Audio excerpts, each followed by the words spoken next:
Olá, pessoal, tudo bem? Na aula de hoje nós vamos falar um pouquinho sobre o processo de desertificação. Vamos lá? Então, nós vamos desenvolver a leitura e a discussão de um texto que fala sobre esse processo de desertificação. Desertificação ameaça 1/6 da população brasileira. Doutor, pode ver o que está acontecendo com a minha plantação?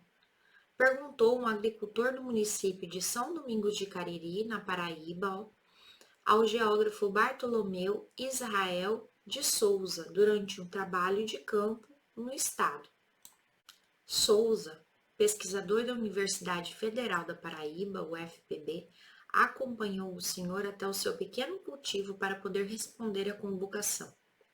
Eu molho, mas não adianta, reclamou o agricultor apontando para a área de terra seca e sem vida. Souza então se ofereceu para recolher uma amostra de solo e verificar em análise laboratorial o problema.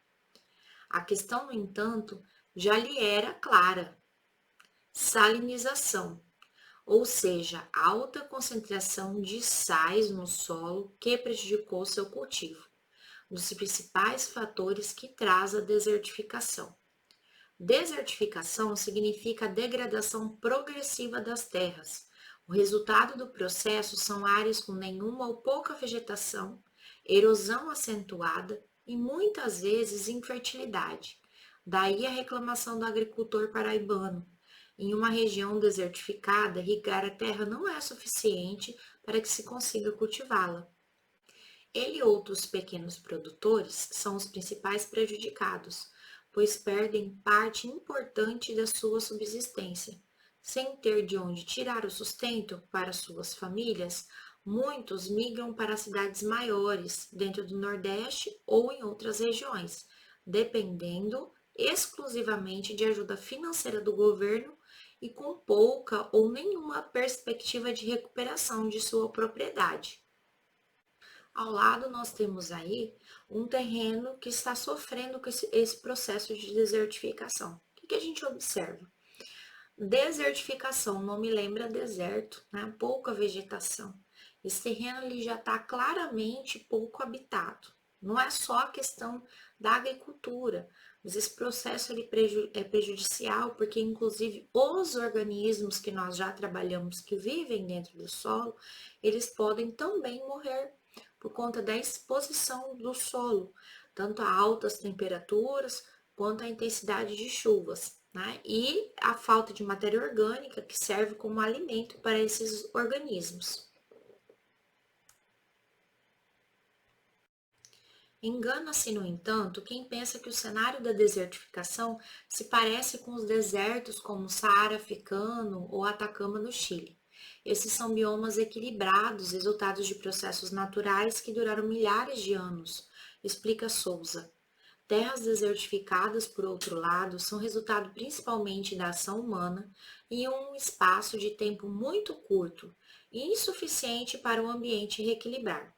As atividades humanas que podem deflagrar, causar ou acentuar o processo de desertificação são muitas e vão desde o desmatamento, passando pelo pastejo excessivo, até formas de irrigações danosas.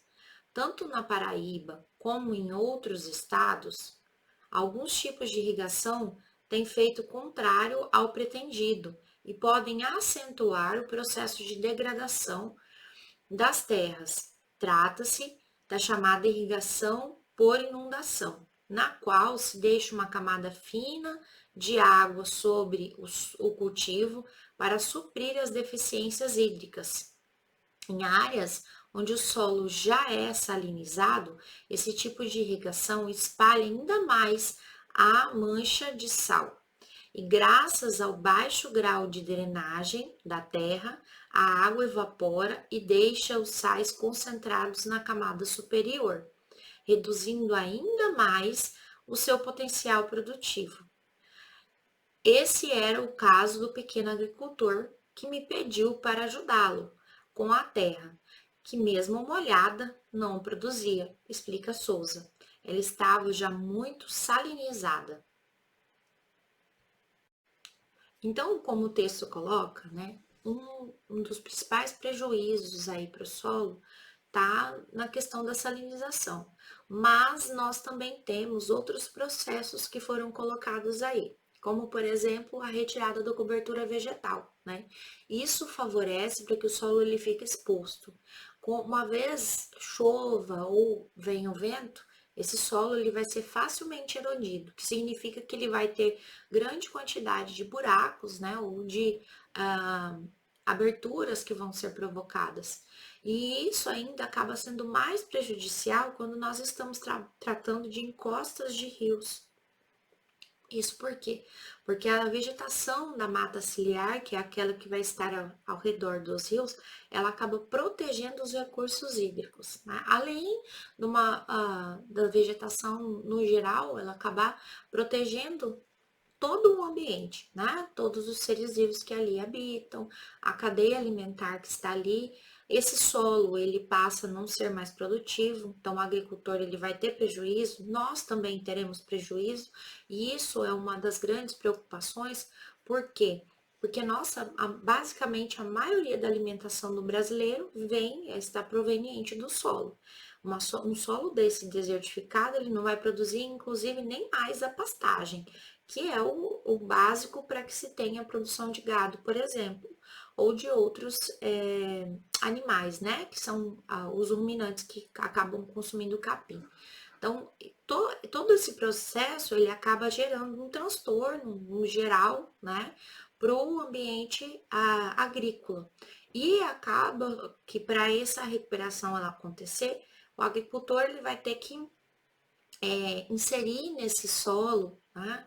Retirar essa camada de salinização, inserir alguns tipos de adubo, muitas vezes, né? E melhorar esse seu plantio, para que esse solo ele seja recuperado. Esse processo ele não é um processo barato, né? E isso acaba preocupando no geral, né? Porque quando nós não utilizamos de um uso sustentável desse solo, né? O que nós vamos ver no próximo capítulo, o solo ele acaba se tornando desgastado e o prejuízo maior acaba sendo para o ser humano, né? Em contrapartida para o ambiente também, porque esse ecossistema que está ali, né, nesse ambiente, ele vai depender desse recurso que é o solo. Então, as plantas dependem do solo, os animais vão depender das plantas, e nós vimos que esse ciclo ele vai acontecer dentro da cadeia alimentar. Então, agora nós vamos desenvolver algumas questões sobre esse processo de desertificação. Exercício 1. Quais são as principais causas de desertificação no Brasil? Número 2. Segundo o texto, o que é desertificação? Número 3. Qual é a diferença do bioma deserto de uma área desertificada? Número 4. O ano de 2013 foi marcado pela pior seca dos últimos 50 anos no Nordeste brasileiro. Algumas medidas para minimizar o problema da seca são a dessalinização da água do mar, processo pelo qual se retira sal das águas marinhas, a construção de cisternas que captam a água da chuva e a reservam, garantindo nos meses de estiagem o aproveitamento de água de reuso, em que a mesma água é usada mais de uma vez para atividades diferentes antes de ser descartada. Os caminhões-pipa, que transportam a água e ajudam o abastecimento dos povoados. Bom, se você fosse um prefeito nessa cidade, né, quais seriam as medidas que você adotaria, né, aí nessa número 4, para melhorar as condições de vida da população? Então, a número 4, ela é mais uma reflexão. Então, você vai pausar agora o seu vídeo, vai copiar as 3 primeiras questões do seu caderno e vai desenvolver. E na número 4, eu gostaria que você refletisse, né? Quais seriam as medidas que você adotaria como prefeito, tá? É importante que nós tenhamos essa reflexão, por quê? Né? Nós, enquanto população, devemos exigir do governo, né, do nosso estado, dos prefeitos, das prefeituras, melhorias em relação às condições ambientais, né? Existem leis que podem melhorar, favorecer para que os ecossistemas eles estejam um pouco mais preservados e a população tenha acesso, né, à água, por exemplo, que nos é de direito, água tratada, por exemplo, no caso das pessoas que estão no Nordeste, né, o mínimo que elas deveriam ter é acesso à água, porque a água é vital, certo? Então, copie as questões, desenvolva no seu caderno. Então, nós encerraremos a nossa aula de hoje com atividades de revisão para a nossa avaliação. Eu vou pedir para vocês pausarem o vídeo, copiarem todas as questões, deem espaço entre uma questão e outra. Professora, posso copiar tudo e depois responder? Não tem problema. O importante é que você faça, ok? Então, vamos lá. Primeira questão. Em que camada atmosférica nós sobrevivemos? Tentem, na hora de fazer essa atividade, já retomar lá quais são as camadas atmosféricas, né? Nós temos lá a exosfera, a termosfera, a mesosfera, a estratosfera e a troposfera.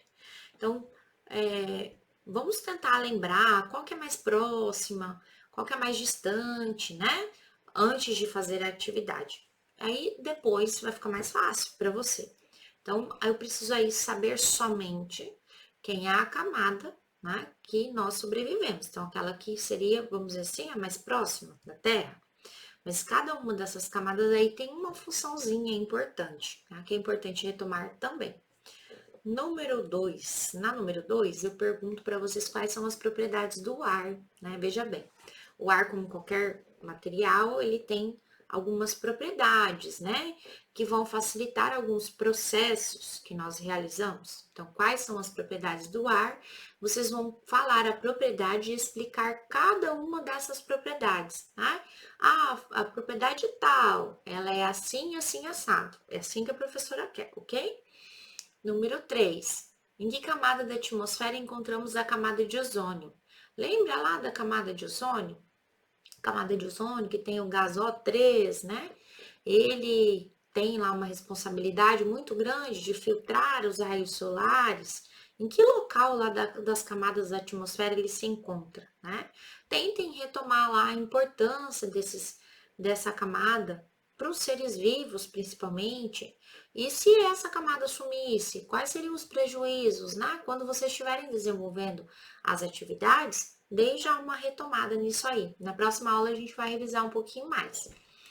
Número 4. O que é efeito estufa? Nós vimos que a atmosfera ela desenvolve alguns fenômenos, né?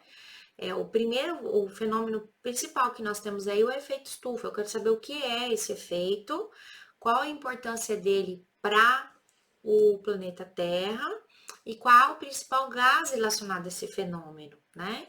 Esse fenômeno aí que é natural, né? Qual seria o gás? São 3 questões, né? Qual que é a importância e o que é. Então, vocês vão me explicar o que é o fenômeno, qual o gás e a importância. Número 5. Explique o que é aquecimento global e quais são os prejuízos desse fenômeno. Veja bem, o aquecimento global, ele não é um fenômeno natural da atmosfera, mas ele é um fenômeno que acontece na atmosfera pela ação dos seres humanos, né? Então, vocês vão descrever para mim o que é, quais são os prejuízos. E, durante o desenvolvimento dessa atividade, eu gostaria que vocês lembrassem também quais são os gases, né? Tenta retomar isso. Veja bem, vocês só vão escrever no caderno aquilo que eu estou perguntando nas atividades. Mas, para estudar para a prova, é importante vocês lembrarem, né? Tem alguns gases que vão ajudar nesse fenômeno, quais são eles, né? Imagina lá, né? Quando eu falo quais são os prejuízos, eu queria no mínimo 3, são vários, né? Eu acredito que você vai escrever no mínimo esses 3. Então, dentro desses 3 aí, coloque lá, tente lembrar se existem mais alguns, né? Pense na situação, o que poderia acontecer se esse fenômeno continuasse acontecendo aqui para nós, ok? Bom, Nós encerramos nossa aula por aqui. Eu vou pedir para que vocês pausem o vídeo, copiem todas as questões, ok? Um beijão, um bom final de semana, estudem e até a nossa próxima aula de revisão. Tchau!